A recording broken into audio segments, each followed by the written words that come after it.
Hello everyone and welcome back. In this video, we will be looking at the solutions for questions 3 and 4 of the Mathematics January 2023 paper 2. We start off with question 3, which is a transformation question in its entirety. We want to first draw the image of quadrilateral P after a translation by the vector 10, -4. Usually when we're doing translations, we get the coordinates of the object and then add them to the vector and get those new coordinates and draw the image. But since we have the grid here, it's way easier to just count using the vector numbers that we have here. So the x number is 10 in the positive direction and the y number is 4 in the negative direction. So starting at this point, since this point is easier, I started doing it already. So I'm just going to count 10 boxes, 10 places to my right, which is a positive direction here. So here we go. 1, 2, 3, 4, 5, 6, 7, 8, 9, 10. And having landed here, we now go 4 in the negative direction according to the -4. So starting here, we go 1, 2, 3, and 4. And we land there, which means that this point is now here, having moved 10 units across and 4 units down. So we can now draw our shape. Here we have that, so we just replicate that here and replicate that there. Makes it pretty easy to draw when you look at it that way. And then 2 boxes slanted that way, and the same thing on this side. It's a kite, so it's symmetrical and easy to draw. So this now becomes our image P prime. We are also to draw the reflection in the line y = 0. Now the line y = 0 is the same thing as the x-axis. I know this can be sometimes confusing to some persons, y = 0. Notice that when you're counting on the y-axis, counting down, for example, 8, 7, 6, 5, 4, 3, 2, 1, 0. When you hit 0 on the y-axis, you're actually on the x-axis. So another name for the x-axis is y = 0. So we're actually going to reflect this image in the x-axis or in the line y = 0. Now, starting with this point, it's kind of easier to do it with this one first. Notice that this point is 1, 2, 3, 4 boxes above the mirror. And as reflections go, we need to make that 4 boxes below the mirror. So let's take that there and count 1, 2, 3, 4. So that would be this point. And having drawn that point, we can draw the shape by just using that alone. So remember, we're going to go 2 boxes slanted in that direction and 2 boxes slanted in that direction, and then 1 box to complete it. And there we go. Now this shape is to be labeled as P double prime. Remember, as you do transformations, you must remember to label your diagrams. Labeling them is very, very important. So we have translated this quadrilateral using the vector 10, -4 by counting across 10, counting down 4, and we have reflected that same quadrilateral in the x-axis, otherwise known as y = 0. Moving on. Describe fully the single transformation that maps quadrilateral P onto quadrilateral Q. So what happened to this quadrilateral to make it this one? But what we can see is that it is an enlargement. So we can go ahead and state that. So it is an enlargement.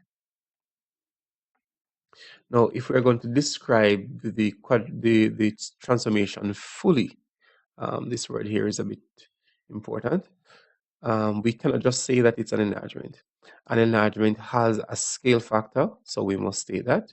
So what is the scale factor? What is the magnification that moves this to this? It is comparing this side right here. Notice that we have 2 centimeters here, and counting. On this one, we have 1, 2, 3, 4, 5, 6. So we can take that 6 and divide it by 2, and it tells us that our scale factor is 3. So it's an enlargement. It has a scale factor of 3, and it also has a center. So we need to find what that center is. And usually how you find the center is that you take corresponding points on your object and on your image, extend a line through them like that, and then pick another point, such as this one, and draw it through the corresponding point, and you will see that the center of the enlargement is right here. So the center is -10 and 7 on the y. So our center, -10 from there and 7. So if we are describing fully the transformation that maps P onto Q, we need to say that it's an enlargement, we need to say what the scale factor is, and we need to give the center of the enlargement. And that is how we go about doing all three. That would be the full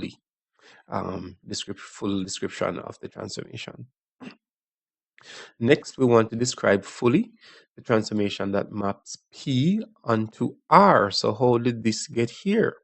It gets there by a rotation, but it's not as obvious as this one is. This one is obvious as this is an enlargement, but this one is not so obvious.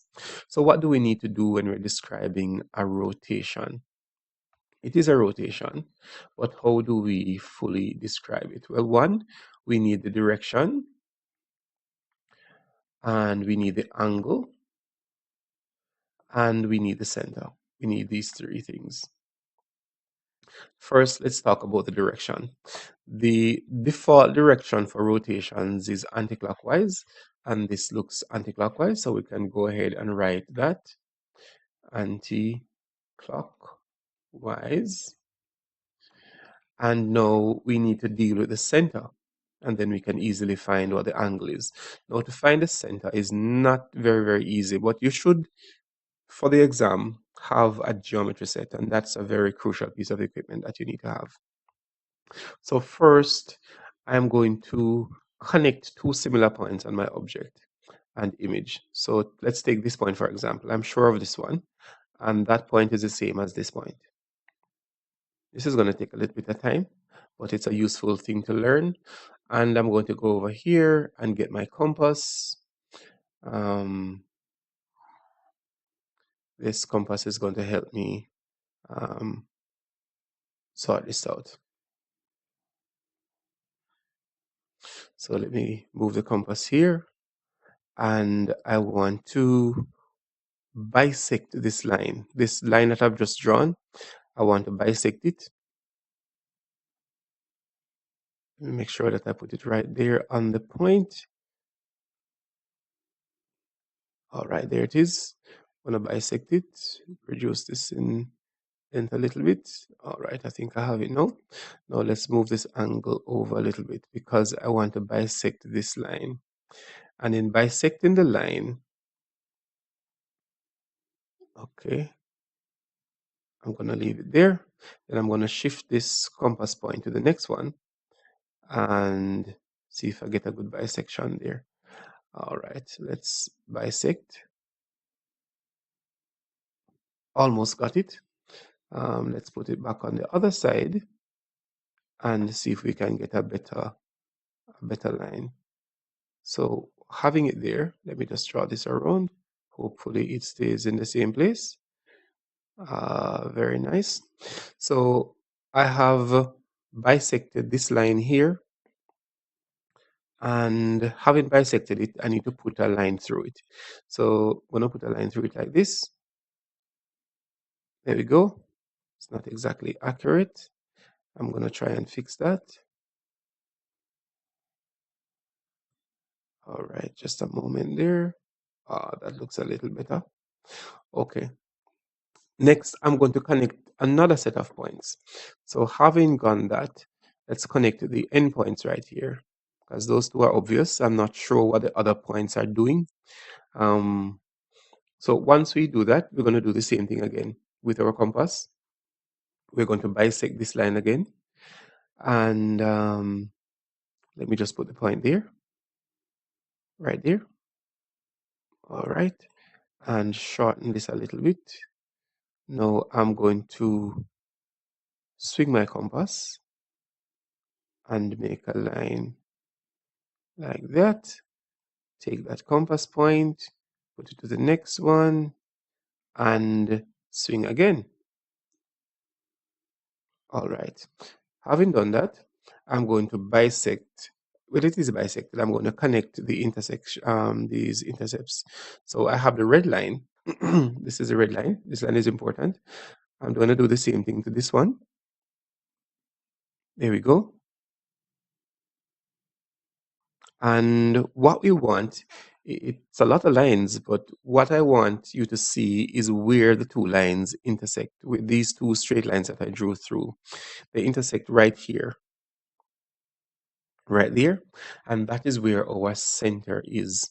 So the center is 4, 2. Of course, if you're using your compass and ruler, it will be not as confusing as this, but the idea is the same, that you draw a line from a point to its image, bisect that line, draw a line from another point to its image, bisect that line, and where those two lines that you draw through intersect, that's where the center is.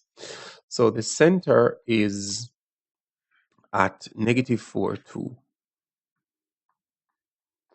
So we are a little bit through describing our single transformation that maps P onto R. So we know it's a rotation.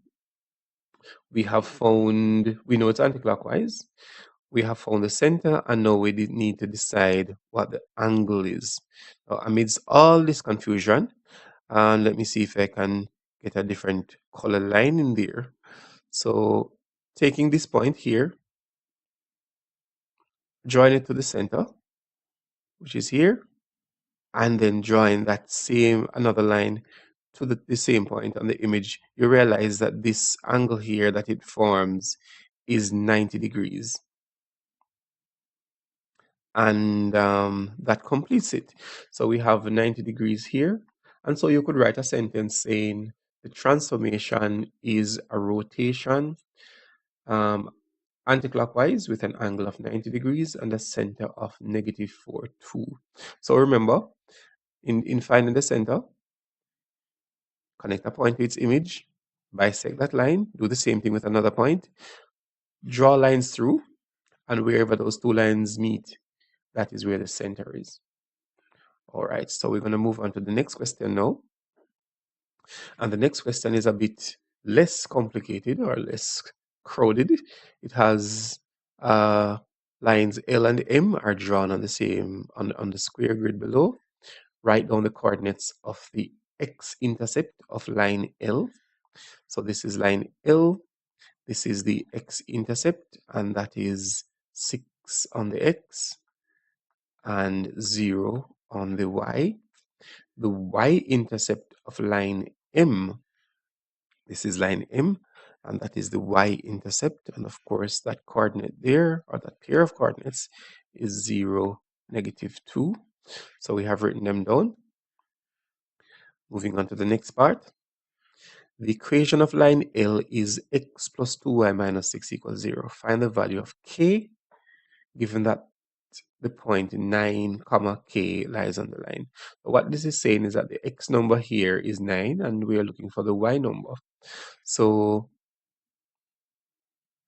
substituting this number 9 for x, we have x plus 2y minus 6 equals 0, which means that 9 plus 2y minus 6 is equal to 0. Remember, we want the value of y.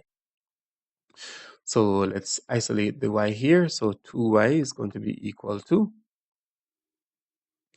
rewriting these on the other side, 6 minus 9. So 2y is -3, which means that y is equal to -3 divided by 2. And so that would be the value of k. Now, Find the equation of line M in the form y equal mx plus c. Let's go back to the previous screen a little bit. We want the equation of line M in the form y equal mx plus c. To do that, to find the equation of line M, we need the gradient and we need the intercept. We have the intercept here, and we can calculate the gradient by just noting, well, I'll use a small triangle. There's one conveniently drawn here, there, and of course on this triangle, our rise here, looking at the scaling on the graph, our rise is 2, and our run, which is here, is 1. And we know that the gradient can be found by saying that it is rise divided by the run. So we have a gradient of 2. Let me just go back here and write it. So m is equal to 2, and the y-intercept is 0, negative 2. So we have 0, negative 2 for our intercept. This is our gradient. Now y is equal to mx plus c.